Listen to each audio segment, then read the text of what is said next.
खड़गपुर की रहने वाली प्रेरणा शर्मा नामक युवती ने प्रेम संबंध में आकर अपनी कलाई का नस काटकर आत्महत्या का प्रयास किया। उसका इलाज एमजेएम अस्पताल में चल रहा है। खड़गपुर की रहने वाली प्रेरणा शर्मा नामक युवती का प्रेम संबंध काशीडीह के रहने वाले एक युवक से है। सोमवार को वो शहर पहुंची और प्रेमी से विवाद के बाद उसने अपनी कलाई का नस काटकर खुदकुशी का प्रयास किया। बाद में उसे एमजेएम अस्पताल में भर्ती कराया गया, जहां उसका इलाज चल रहा है। पुलिस ने युवक को हिरासत में ले लिया है। एक मिनट चाचा, ए भैया एक मिनट, अरे छोड़। लास्ट में फंसा दिया और क्या। तो आज क्या हुआ था? आज क्या हुआ? वही कुछ झगड़ा हुआ होगा कोई पैसा वैसा के लिए। लड़की क्या की है? लड़की कुछ नहीं, वो पैसा तो वही मांग रही। कदमा थाना अंतर्गत रामनगर में 2 गुटों में हुई मारपीट की घटना में आधा दर्जन युवक घायल हो गए हैं। कदमा रामनगर में 2 गुटों के बीच मारपीट की घटना हुई, जिसमें उत्तम शर्मा, संतोष सिंह समेत करीब 6 युवक घायल हो गए। बताया जा रहा है कि चौक पर नशे की हालत में अड्डाबाजी कर रहे युवकों की आदत है। वे हर गुजरने वालों पर फिकरा कसते हैं और कमेंट पास करते हैं। घायल युवकों ने इसका विरोध किया था। मामला कदमा थाना पहुंच चुका है और नामजद प्राथमिकी भी दर्ज करा दी गई है। जीतू है, जीतू राम मुन्ना चमार का राना भाई है, मुन्ना राम का भाई है। तो वहाँ पे अपना दोस्त यार लोगों के साथ अड्डाबाजी करता है और 20-25 लड़का लोग लेके इधर उधर घूमता है। हम लोग वहाँ पे खड़े थे, हम लोग 4-5 लड़का खड़े थे। हम लोग मना किया रे तुम लोग गाली गलौज क्यों कर रहा है, आपस में इधर उधर कर रहा है। तो हम ही लोगों के साथ भीड़ गया और नशा में था, तो बोला कि क्यों हम लोग को मना कर रहा है। तो हम लोग बोले कि तुम लोग ऐसा छोटा होकर क्यों गाली गलौज कर रहा है, दंड फंद कर रहा है। तो हम ही लोगों के साथ भीड़ गया। और ब्रेक के बाद एक बार फिर से आप सभी दर्शकों का स्वागत है। सोमवार को ट्रैफिक डीएसपी अपनी पूरी टीम के साथ नो पार्किंग पर खड़े वाहनों को लॉक कर वाहन मालिकों से फाइन वसूलते नजर आए।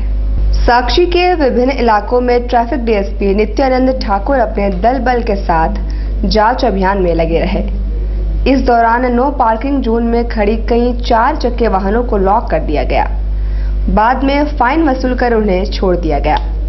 जहां तक 2 चक्के वाहनों का सवाल है, उन्हें गाड़ी हटाने के लिए अनाउंसमेंट के जरिए कुछ मोहलत दी गई।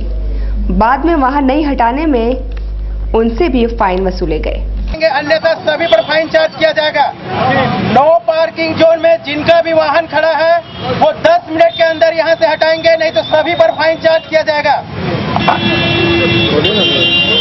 2 व्हीलर नो पार्किंग जोन में जितने भी वाहन खड़ा किए हुए हैं वो 10 मिनट में अपना वाहन हटाएंगे, अन्यथा सभी पर नो पार्किंग का फाइन चार्ज किया जाएगा। पूरे शहर में हो रहा है। क्या दंड दिया जा रहा है उन लोगों को जो एमवी एक्ट का उल्लंघन करके जो रॉन्ग पार्किंग में गाड़ियां पार्क करते हैं, उन पर हम लोग कार्रवाई करें। क्या मतलब फाइन काटा जा रहा है या फिर फाइन काटा जा रहा है? तो क्या सिस्टम क्या लगा रहे हैं? क्या व्हील लोग लगाते हैं हम लोग, अगर नहीं हटाते तो व्हील लोग लगाते हैं, तो उसका फाइन काटते हैं तो व्हील लोग बोलते हैं। डीएसपी तो जनता जागरूक भी हो रहा है, इसके क्या अभियान चलाया जा रहा है? इसके लिए हम लोग लगातार जनता को जागरूक करने के लिए अभियान चला रहे हैं, लगातार कर रहे हैं। कांग्रेस के राज्यसभा सांसद प्रदीप कुमार बालमुचु ने महंगाई को लेकर राज्य व केंद्र सरकार की जमकर आलोचना की है। न्यूज टाइम से बातचीत करते हुए सांसद बालमुचु ने कहा कि महंगाई सिर चढ़कर बोल रही है, पर सभी मंत्री चुप्पी साधे हुए हैं। उन्होंने राज्य की विधि व्यवस्था पर भी तल्ख टिप्पणी की है। आम आदमी है उससे दूर होता चला जा रहा है और सरकार जो इसी के बहाने से सत्ता में आई थी, इस पर कोई भी कार्रवाई नहीं कर रही। कोई भी सकारात्मक पहल सरकार के द्वारा नहीं उठाया जा रहा है जिससे कि आम लोगों को ये जरूरी चीजें मुहैया हो। इसलिए ऐसी सरकार, और जहां तक लॉ एंड ऑर्डर की बात आप देख लीजिए, पूरी तरह से हम ये कहें कि बिगड़ा हुआ है। और जहां पर जिस राज्य के मुख्यमंत्री हैं और अपना जिला है, वहां की स्थिति इतना दयनीय है। अभी कल एक धटकड़ी में एक जन को पकड़ा गया था, रात को छापा मार के पकड़ा गया था। वहाँ जो आर्म्स है उनको छिपा दिया गया और मात्र सिर्फ दारू के जो शराब थे उसको उसमें चालान कर दिया गया। तो इस तरह की अगर नीति होगी तो कभी भी क्राइम पर कंट्रोल नहीं किया जा सकता। बिरसा नगर में नहाने के क्रम में लगभग 50 वर्षीय महिला की डूब जाने से मौत हो गई। बिरसा नगर की रहने वाली शांतो गोप नामक महिला सोमवार को नहाने के क्रम में तालाब में डूब गई। परिजनों ने उसे एमजेएम अस्पताल पहुंचाया, जहां चिकित्सकों ने उसे मृत घोषित कर दिया।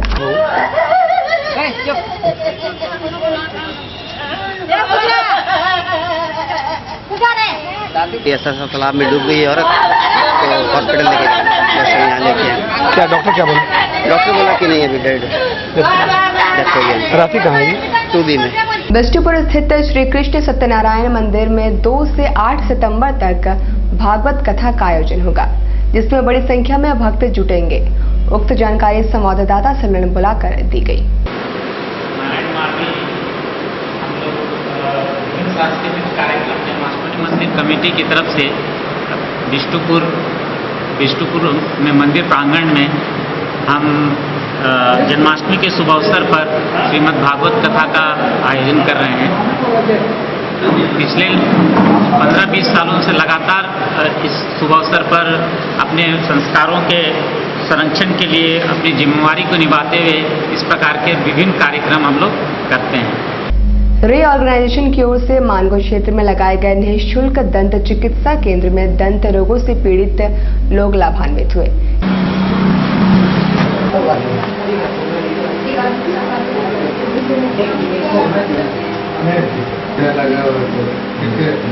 हो सकता है कि पाइप में और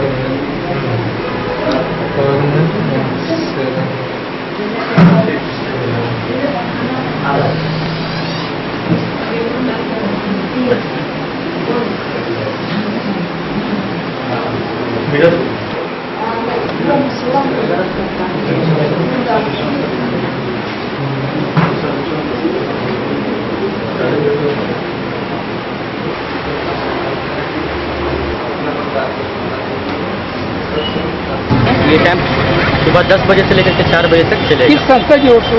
रेस ऑर्गेनाइजेशन। क्या उद्देश्य कराने? यहाँ पे बहुत सारे ऐसे लोग हैं जो दांत का बेसिक जो बीमारी है उनसे अभी तक अवगत नहीं हुए हैं।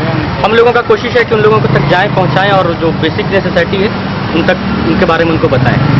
निबंधित श्रमिक पुत्र एक बार फिर से यूनियन कार्यालय के सामने धरना पर बैठ गए हैं। उनका कहना है कि वे आर पार की लड़ाई लड़ेंगे। यूनियन कार्यालय के बाहर नियोजन की मांग को लेकर लंबे समय से धरना पर बैठे टिस्को निबंधित श्रमिक पुत्रों का कहना है कि नए यूनियन से उन्हें उम्मीद थी, पर अब ये उम्मीद भी खत्म हो चुकी है। हम लोग अभी सब इकट्ठा हुए हैं फिर से दबाव बनाने के लिए। दबाव जो अभी कम हो गया, तो प्रधानमंत्री को भी चिट्ठी लिखे थे, अभी उसका भी जवाब आया है। क्या क्या क्या वो भी वहाँ से निर्देश दिए हैं कि मैंने इसको देखा जाए निबंधित का मामला। धरने कितने दिन हो रहा है?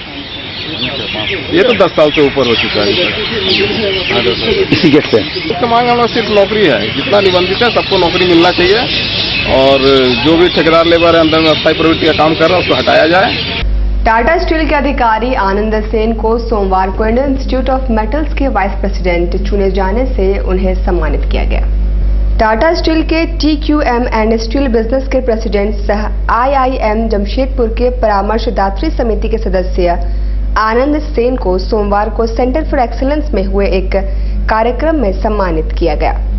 Although a little bit embarrassed about the felicitation that has been conferred on me at this point in time, I think it is too early for me to spell out any vision, as Dr. Bhattacharya mentioned. But it is indeed something that I would look for all ideas and thoughts as to how to enrich the position of a Vice President in the Indian Institute of Metals. From my own chapter first, I would like to look for